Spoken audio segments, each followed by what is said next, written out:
Good morning.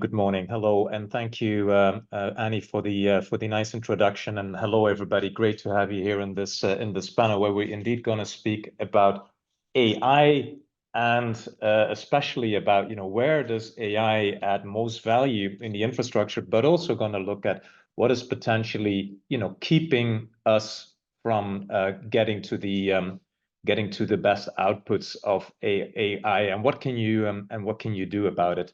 I am the global telco leader at Ernst & Young, and clearly AI is a topic at every client where we go. It's super powerful. It allows you to do things much faster, cheaper, very different.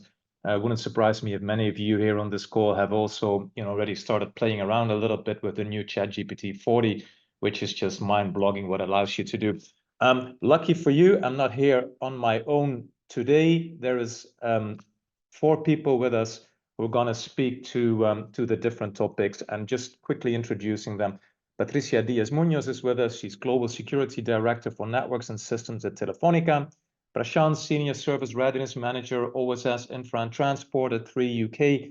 Vera Steiner is with us, Head of Product Management Security at A1 Digital, and Chris Hudson, who is Connectivity Director at West Midlands 5G. So delighted to have you with us here today, and to speak to well, the topic of AI and what it can do, and how you are dealing at your companies to really getting the value out of it. So we're going to look at value. We're going to look at sort of measures taken in order to really get the value out of it. We're also going to look a little bit at the future and the role that AI could play there. But let me dive into it. Patricia, lovely for you to be here.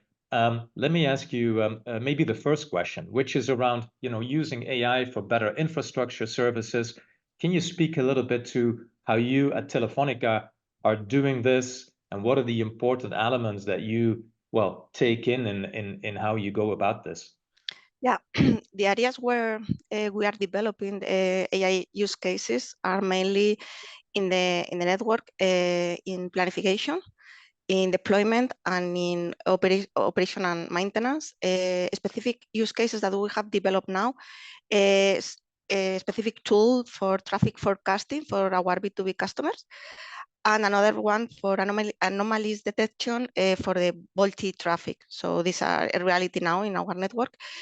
In this moment, apart from, of course, the models and the tools needs to work, this has been internal development. We are introducing security requirements and risk analysis because we think it's important to train the models in a correct way and implement them in a correct way. And in this sense, we are working with the hyperscalers too,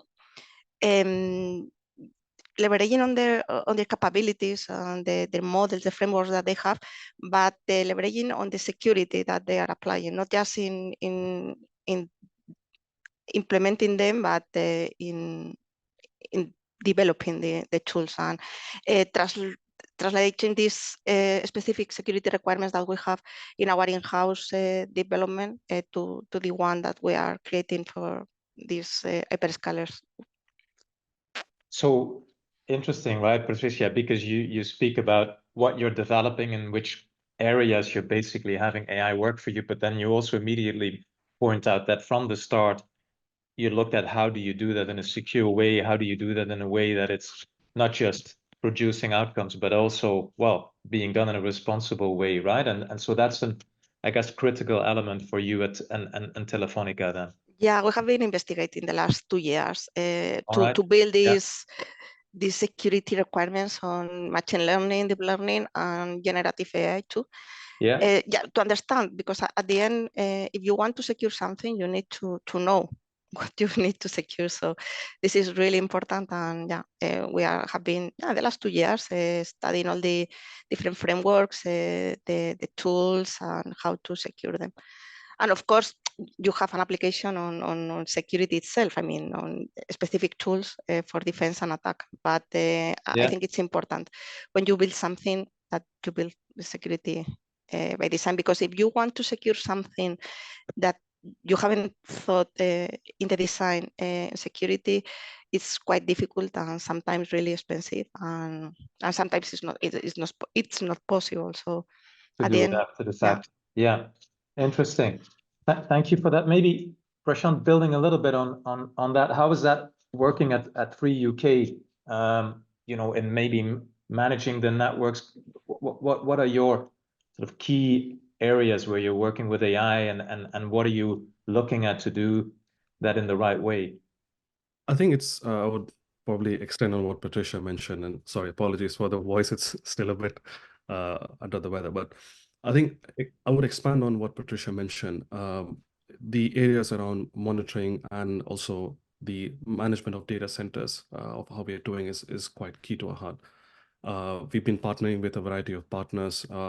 We were one of the very first ones to partner with Microsoft on AI Ops, which is again extending what Patricia mentioned around observability, around monitoring, and also around how we manage our data centers. So we need to manage all the technology responsibly. So we partnered with EcoSense to manage our data centers, the energy consumption on those. And we actually won a data center award last year, Data Center World, for one of the best implementations and one of the most responsible implementations. So I think personally, we've just scratched the surface of AI and what different use cases of AI we have. As you were mentioning around ChatGPT, again, that's, I would say, it's just getting started.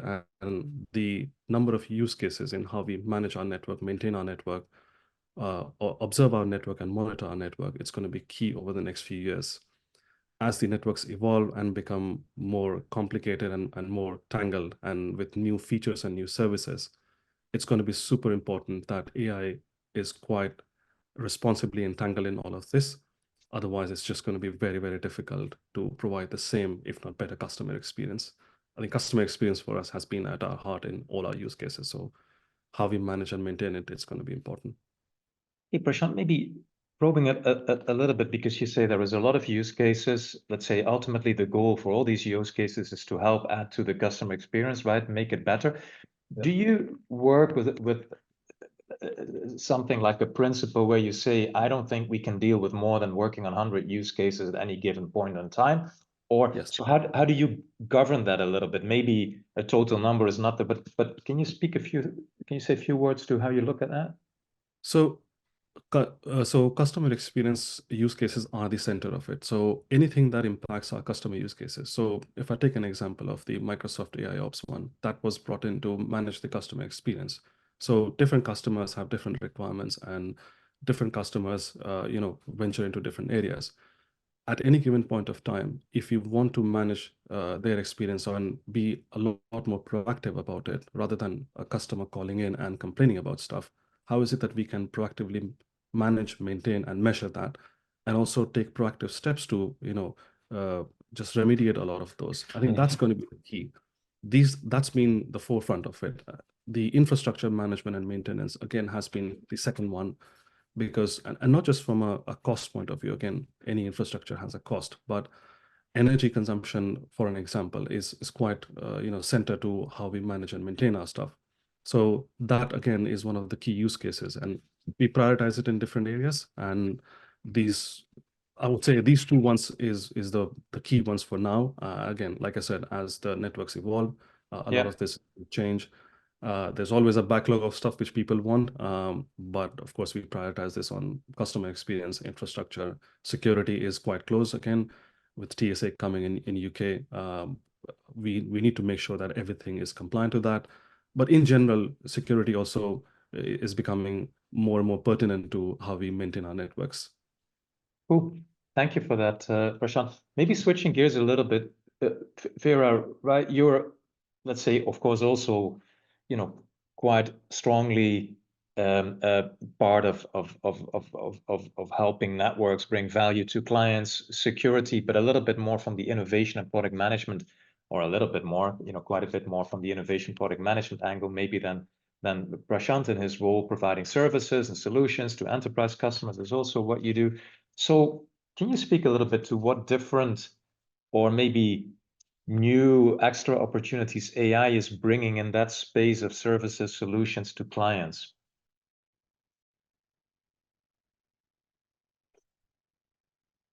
Hey, Vera, I think you're still on mute. Can't hear you right now.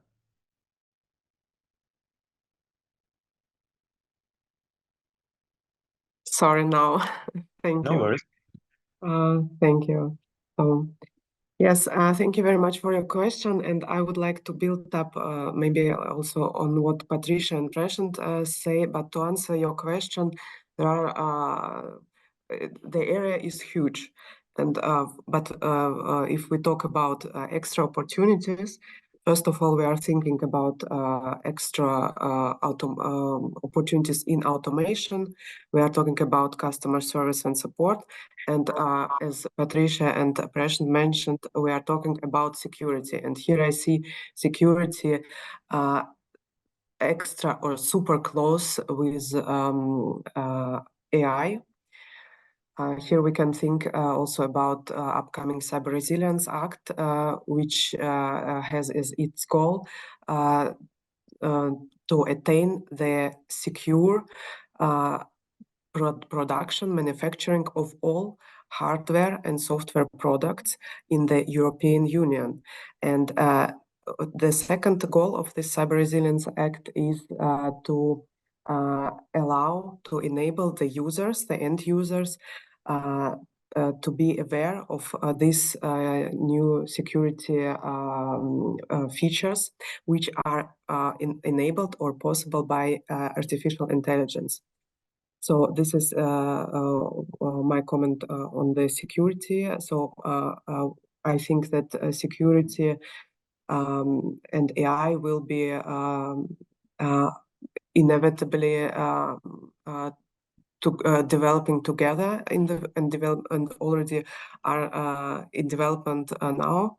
Yeah. And if I talk about automation, for example, then first of all, we are talking here about the streamlining of the whole ordering process for our end enterprise customers, from the initiating order till the invoice and billing. So the whole chain will be automated through the AI, and this is already happening. This is already what companies, telco companies are offering to the enterprise customers, and this is something what is super important. And maybe on the last sentence, customer service and support, that maybe something what we all saw at once with chatbots, for example, and seamless virtual assistants.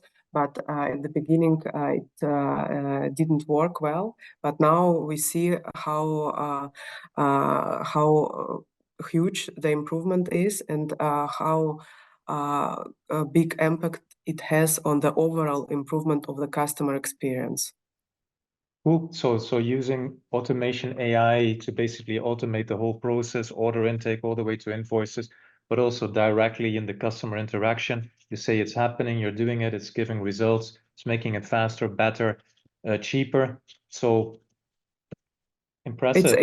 It's not limited to this. I didn't talk about data, for example. I didn't talk about predictive analytics. It's much more than this. Yeah. But why I mentioned these three areas, because here the progress is maybe the fastest, or but of course the data is, and if we talk about security, then with the data you are getting to this new level of the prediction of different threats. Very cool. Very interesting.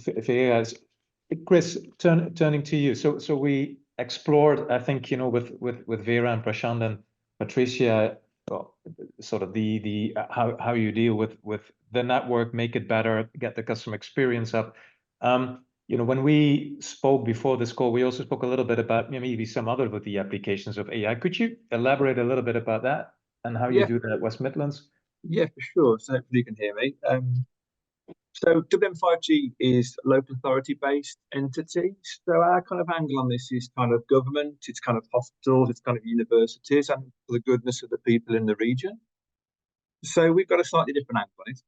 But there are some key real takeaways from that we're involved in. I think the first thing is health, because the NHS is absolutely battered commercially, financially. It's in a very difficult situation. And one of the ways to increase funding and to improve the experience is through efficiencies. And AI will absolutely do that. It is starting to do that. But there are huge implications of doing that in a health environment. If you think about, the decision-making tree, you will still want a person at the end of that absolutely making the decisions. But AI can definitely and is starting to help some of those processes be shortened, timeframes for diagnosis to be reduced. There's some trials going on at the moment in the West Midlands around how we can use a pill cam where you swallow a pill. It takes 40,000 images as it passes through you. And then AI is being used to very quickly scan those images to pick out the ones it feels might need a human intervention to look at, to then ascertain if that patient needs further diagnoses. But it sort of shortens the process. It means in that particular case, there's no theatre required for a colonoscopy or an endoscopy. The patient can be treated at home by swallowing a pill. And technology, therefore, is definitely starting to drive those, and AI is key to that. Still work to do, and security is absolutely critical in that. There's obviously GDPR concerns around that when it's health per patient records. And let's not forget, you have some of the patient records in the UK still on paper. So we've got this massive disconnect between the demand and the technology, but the take-up and the adoption. People need to be using it and comfortable with it. So I think the second thing for me then, just feeding on from that, is the skills element of that. So ultimately, you want people to be able to be competent in it, to know it's a new technology. Universities to train people want to get into it. It's exciting, it's sexy, AI, VR, it's good. People don't want to be up poles and digging holes doing telecom stuff, but ultimately all that cloud and connectivity underpins all of this. So the important thing then is skills, and certainly trying to get people on that agenda, retain skills in the sector. There's a skills shortage in the UK. There is. There's lots of reasons for that, a lot of diversity challenges. So one of the things that AI and the onset of sort of security around that is bringing a whole new category to universities, to employers who possibly don't want the older sort of text that's now being recovered and decommissioned and all the old stuff, but they're going to need new skills. And AI can help not only bring the skills, so to actually being part of a training course, so you can train people, and new starters can join a company remotely and use the benefits of all this new tech. But then, you want people to work on these things. I often get asked, AI is going to, it's going to take my job. We're all going to be redundant. It's just going to take over the world. And I don't think that's. I think AI will weave into our role, like we've seen with Netflix. It's actually there. The recommendations that you get for your most watched programs on the portal is based on an algorithm from AI. It is constantly tailored, working to offer you things. It's in there. It's working away. It doesn't replace anything. And I think people's role will be complemented by AI. And in the case of the hospital, we're never going to remove doctors and AI make that decision. We're going to need to complement people, but people need to use it and work with it. So from our side of things, the health element is the key, I think, at the moment, and trying to work out how we can get that in there.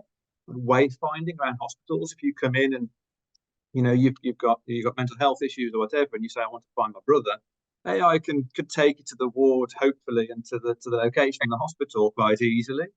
So there's benefits for sure there in the health space, but then feeding off that, as I mentioned, in the skills. I think there's the two things. From a government perspective, there's more. That it's still early days. There's a lot of investment going on in AI. So central government are trying to sort of work on how can this be sort of harnessed and pushed forward. So there's a lot of programs and a lot of policy that's coming now from government around AI and trying to weave that into some tests and trials to see what works, what doesn't. We've talked about that briefly around the use cases, and obviously in defence. It's already being used in terms of drones and things like that, but there's still work to do there. I'm not involved in that. But AI plays and cuts across every sector now. And certainly from my perspective in a local government kind of role, it's the people on the ground that need to see the benefits of it, and ultimately get on that journey because it's there. Yeah. No, that's you touched upon a lot there, Chris, and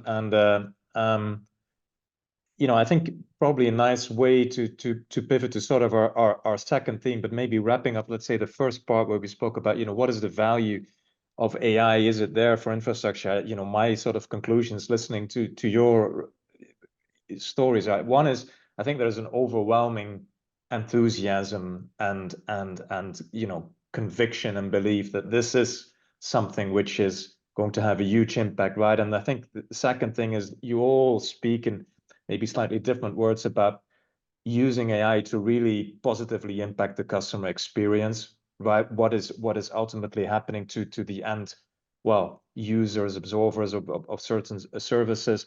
You spoke about how it allows you to do things faster, cheaper. And I think the other one, which for me stands out, is that it's also very clear that it's already here, right? It's not like you started 6 months ago. You've been starting for a long time. You've been introducing it. You mentioned, Patricia, you know, the frameworks you've been studying for 2 years.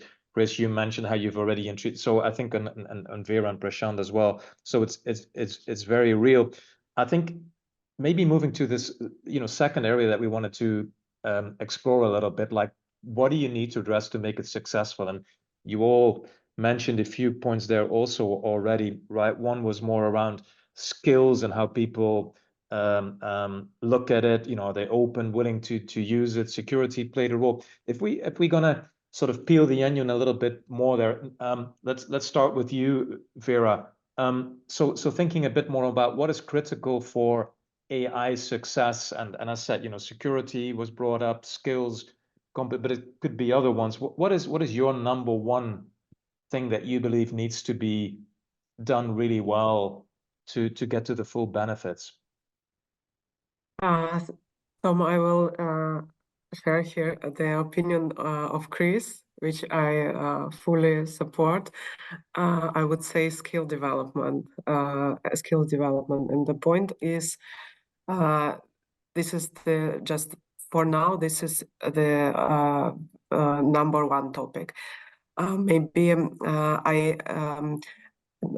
on contrary, not like Chris, I wouldn't speak only about technical skill set.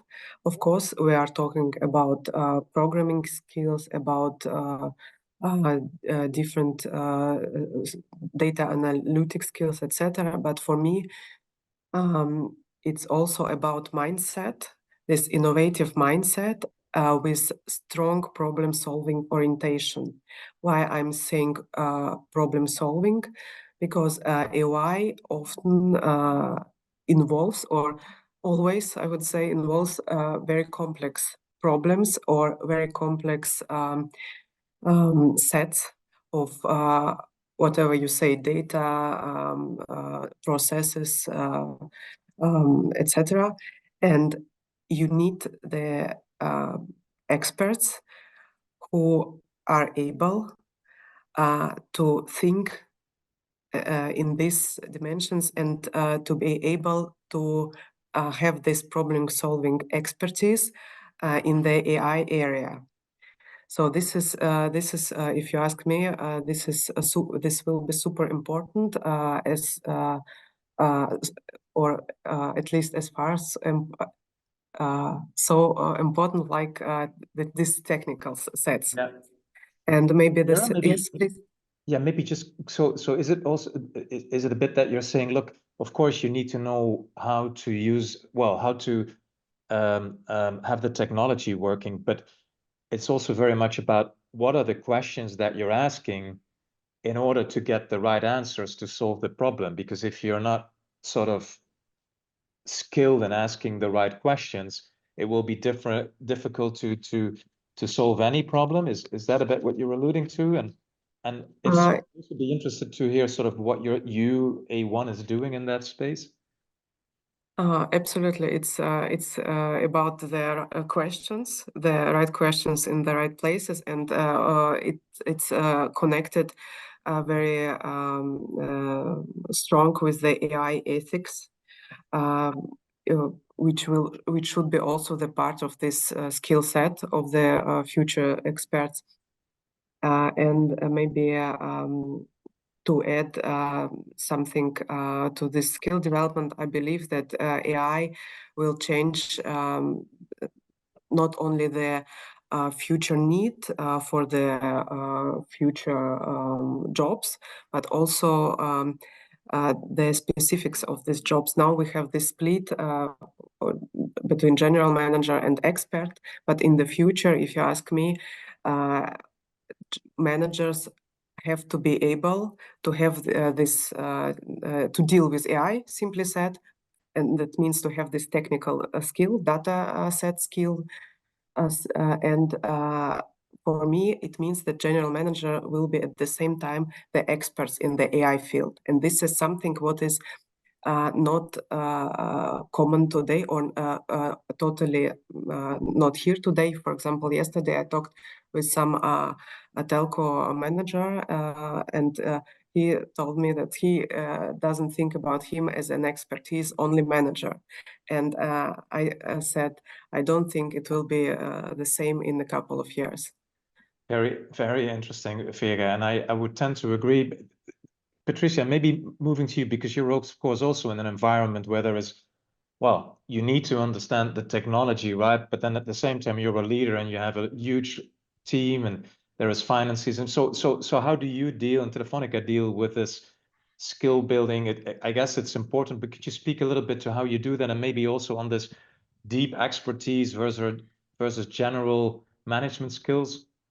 Yeah, Vera and Chris already said that. I mean, for us, it's really important the reskilling of the people. We are creating specific courses for all the different areas, not technological, just technological. You need to develop soft skills too to be able to, lead with this new way. At the end, is new ways of working, because as my colleagues have said, it will be present everywhere: automation, operation, maintenance, for our customer experience, everywhere. So yeah, you need to reskill not just technical people, but all the company. And it's really important, the awareness for security and the ethical. As Vera said, you need to know which are the right questions and the right answers to train the models. At the end, you need to understand how they are built. Of course, you cannot maybe take all the impossible paths, but you need to count on them because this can be dangerous too. So we are creating in Telefónica one in the different areas, global units and operators, specific figure that we call it right champion, who will take care of this security and ethics, and be sure that all the things that we will deploy in our network will follow at least the principles that we are establishing in Telefónica, that are really in concordance with the EU ethics and AI Act that was published this year. Separate that there is a special team who basically sort of ensures deeply skilled in the areas of, let's say, more the ethical, responsible. So whatever you put out doesn't just function. Ethical and security, because this is really important too. So both. Yeah. Hey, Patricia, maybe if you could say a few words to, because you say we're training. It also includes security, ethical. So how does that work? Is it like a certification program? Is it for different experience, a junior program, a more senior program, or we have created this path, a specific path for AI learning. Okay. So we have very good experts within the company. So we have created internal courses, and just and this path, and you want to be an expert, so you will go through this path, and you will get that internally. But we are leveraging on external things. But I think that, for example, in universities, it's still really, really soon to have this developed. They are building, at least in Spain, they are building these specific masters, AI masters, but it will be a reality in 1-2 years. So not in this moment. So that's why we are creating this internally. Yeah. And to prepare people now, because we are already working on this, developing the different tools and implementing them, specifically on automation, like Prashant said. Very interesting. Yeah, and interesting. Yeah. So as you say, right, maybe general computer science education is there, but if you want to really have the right level of AI, right now it's with you to basically train, skill people coming in and do that. Yeah, with young people is easier, I think, but you know, you have in the company people who are not so young in this moment, so you need to create. I know all about it, Patricia. Yeah. You need to create this internally. So yeah. Yeah. I get that. Now, maybe closing this topic off of what is critical for we touched a lot. Prashant, Chris, from your end, any one or two topics that you believe we haven't yet addressed in terms of what do you need to make sure that you address to really get to the full benefits? Prashant, briefly to you, and then Chris, briefly to you, and then we move to the future. I think I mean the key one for me was I think Chris and Vera and Patricia mentioned around the skills shortage. But the other thing what I've seen is not to get overwhelmed by what's coming in the market. Again, AI is currently in its infancy, and there's a lot of things that are changing literally at a rapid pace. I mean, just this week we've had one demo from ChatGPT and another one from Google. So more often, and I mean, these are just the well-known ones, but in any industry, you will have a variety of specialized offerings, and every company is trying to jump on this bandwagon of AI. So one thing that I always, recommend to everyone is that when you see these offerings, don't get overwhelmed, because what's going to happen, the ultimate objective is to solve a problem. How we do it is, I mean, AI is just an enabler for that. So just make sure that you're clear of what is the objective, what is the problem, what is the solution path, and then use AI or any other even non-AI tools to achieve that. I think that's, other than skill shortage, I think that's for me is the big one. Yeah, nice one. Yeah, and you could say it's logic what you say, right? Figure out what is it you'd like to achieve, how do you get there, then go to the tool. But it could be so, people could sort of get lost in excitement, and there is so much that you could do that before you know it, it's all sort of I don't know, improvisation, and keep the objective and work on the problems and solve them. Chris, from your end, of course you touched, or you brought up the point around the skills, but also the culture, the acceptance. Any other point to make here in terms of criticality, things to do to really get all the benefits in the best way out of it? I think we just got to be careful. For me, it's probably more risk management. It's probably a catch-all statement for what we've just talked about there in the last few messages. I think, if you look at the health perspective, going back to that example, you still want to see a doctor. AI might be able to go through the history of a patient, say they've had this particular immune problem, and then 3 years later that one, and then that one. So when they present with something, you can look at the history and make a better prediction around what that particular issue might be, so a faster diagnosis. They still want to see a doctor, still have a face-to-face with the doctor. So it's not going to replace that, it's going to complement. But there is, this tendency, and we've seen it in some of the rhetoric from some Elon Musk around, AI is going to replace human intelligence.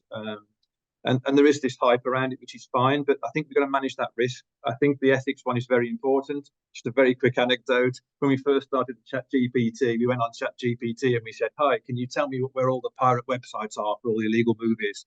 And we said, "Oh, no, you can't do that. That's illegal, copyright protection." We're like, "Oh, that's great. Thanks very much. Can you tell me the ones that we should avoid?" And it gave me all the ones.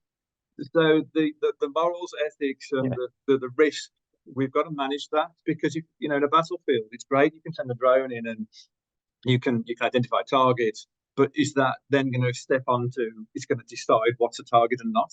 And there's huge implications there for human life, right? That's an extreme example, but AI can go further. So for me, the risk management skills is important. I've talked about that. I don't think there's anything more to add on that. But I think we just got to be careful about how we use it in the right way, because like anything, a car can be dangerous if you point it at people, but if you use it in the right way, it's a super useful tool. And AI should be the same, as we should be just sensible about how we approach that and manage that and implement it. It's interesting how you also bring that back, Chris, right? Use it in the right way. Like, you know, with the car, yeah, it can be dangerous if you use it in the wrong way, similar with AI. So it ties back a little bit to, you know, what is it that you think is helpful, valuable for you as a company and how you serve your clients. Use it as a tool. Yeah, be very much aware of the ethical elements of it, the responsible elements. Then there is training coming in to help people also understand that. You know, really like the part around the skills and how you built that, and the points you made, Patricia, around, you know, as an essential part of that, not just between quotes the technology, but also the security, the ethical part. But I think overall also the point, and Vera, maybe you touched upon that the most, is that, well, you can't sort of distance yourself from saying, oh, I'm sort of a general manager, so as such, I have little understanding of what it does. I have other people who do that, right? You need to have a, let's say, base understanding, decent, proper understanding of what it does and how it can help. So you need to understand also, you know, the pitfalls and all of that with AI in order to be a proper leader. And I think today's organizations is sort of my words to summarize that. We have 10 more minutes to go. I think would be great to look a little bit at the future, because very much here doing a lot. Maybe Prashant, start with you. I think we're also going to touch upon, let's say, more future networks like Open RAN and 6G. But before we go there, future is also, right, how do we deal with this challenge of ever increasing amounts of data being going over the networks, at the same time a need to reduce actually the energy being consumed. That maybe as a first part of sort of looking at the future, what is it that you can see AI do in that space, and any things that you or Free UK for that matter are doing? So I think, like I mentioned, energy consumption is, you know, at the center of any connected world. You know, when 5G came along, it just dramatically increased the energy footprint of pretty much every telco provider. And as with 5.5G and then future 6G, and, you know, with ever increasing data traffic, the footprint of every telco across the globe, and not just 3 UK, it's just going to increase dramatically. And not everything is going to be used all the time. So it's quite important, particularly in the radio network, that energy is used efficiently. And AI is going to play an absolutely crucial role in how the data is managed, how the energy to enable that data is managed. And I think that for me is the number one use case, along with customer experience use cases of how it is happening. Because again, performance management in the network, there are a variety of use cases, or there are a variety of scenarios on how data consumption is happening. I mean, a simple example being, you have different points of time in the day, different, you know, amounts of data being consumed. How do you decide that a sudden dip or a sudden spike is not an anomaly, and it's just because something new has happened? For example, you know, a new game has got launched, or, you know, Taylor Swift's album has got released, and that just spikes the network. So there's a variety of use cases, I think, where it is going to enable operations, it's going to enable energy efficiency, and of course, then ultimately the cost element behind that. So I think those two use cases I foresee for every telco, not just for 3 UK, becoming quite crucial over the next couple of years. That's very helpful, Prashant. There is also a question coming in. I'll suggest we do the questions at the end in the last 4 or 5 minutes. Future of networks, you know, of course, the base for telcos to run their business, and in the case of, you know, West Midlands 5G, sort of an essential enabler of bringing more prosperity if I would have to ask you maybe 1 or 2 sentences, and then I ask it to each of you, maybe starting with you, Patricia. Role of AI to get Open RAN and a bit further away 6G properly functioning. Huge, limited, any concerns? Thinking, oh, I don't know how much we need of that. What is sort of going through your mind in if you had to say it in 1, 2 sentences? In my opinion, I don't see 6G or an Open RAN without AI. We need that. Okay. Is the speed, the versatility. Things needs to be really fast, and yeah, you will need that in these technologies. just because of this, you know, this speed, these things will go really fast, and basically, you in know, both Open RAN, I don't see that, and it's like 6G. You cannot see 6G without Open RAN anyway. So AI you will need for both. Given the complexity, given the speeds, given the super fast handovers, the latency requirements. Vera? I don't know if it will arrive so soon as we expect, but yeah, we need Okay. Any predictions there now that you bring it up? Before 2030, Telefónica will start working on it? Difficult to say. We are still working on it in different European projects. So yeah, but yeah, I think that the 3GPP will finalize 5G in 2027, more or less. So yeah, it needs to be here before 2030. So yeah. Yeah. Cool. Vera, from your end, sort of looking at the future of networks and everything that's happening, role of AI, you had to think about it. I can only share, I mean, I think we all in this room share the same opinion that AI and machine learning will or are increasingly being integrated in the networks, and all operations will be improved with the consequently improved efficiency,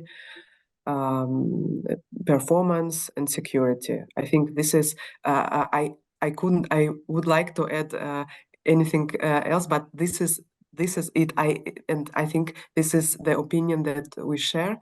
And maybe one important point, because of my background in product management, I would like to outline the comment of Prashant, where you said, Prashant, where you talked about customer and problem. For every product manager, this is actually the start and the core and the heart. And I want to express my convenience that this will, I mean, the basics, the principles will not be changed. And the technology is an enabler for me too.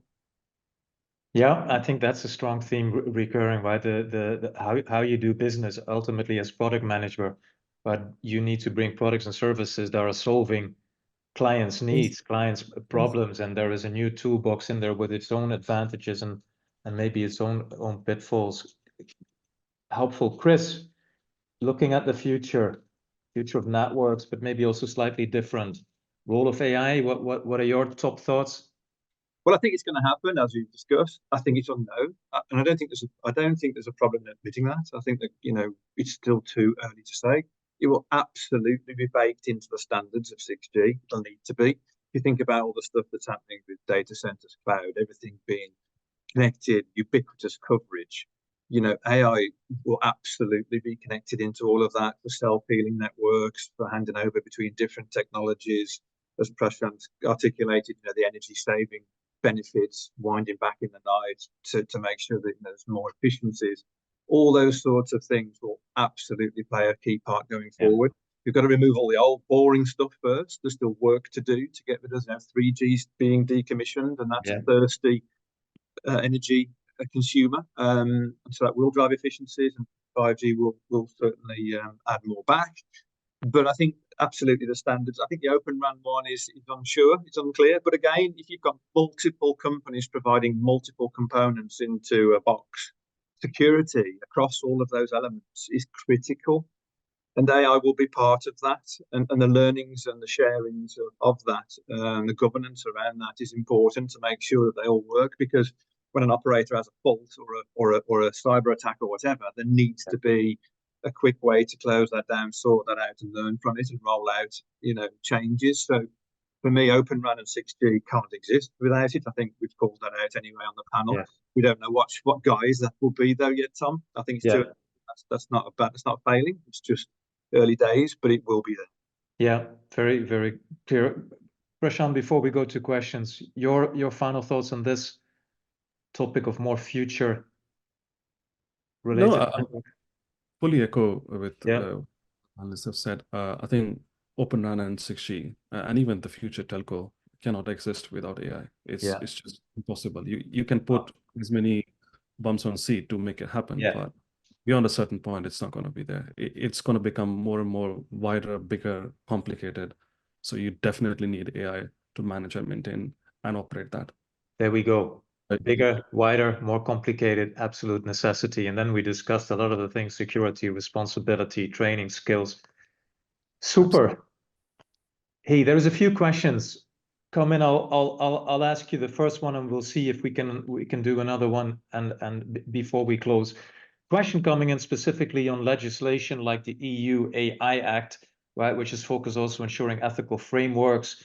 Is that something that you believe is helpful? Is that something where you expect, it would be good to get more of these EU acts to sort of set the framework and to help you define with what is ethical, what is responsible? You don't have to figure it out yourself. Any thoughts there? Patricia, maybe you've spoken a bit more about this in the beginning. I think that at least in Europe, we don't have any choice. I mean, we need to follow that, even if we like or not. Yeah. But yeah, I think at least they help to establish a baseline, at least, because at the end, what it is defining within European Union, then the countries needs to land and make it at least the baseline. They can do it more restrictive, like GDPR, for example. There are some countries that elaborated something more restrictive, but at least it is a baseline, and I think it needs to be regulated because it's dangerous, and you can do a lot of different applications. I don't know, in defense or wars, and So in my opinion, it is needed. Anyway, we don't have any choice, at least in Europe. So clear enough, Patricia. Thank you for that. I see you also, there's one or two other questions. I think we need to basically give an answer typing and not live in this session as we're wrapping it up. Thank you very much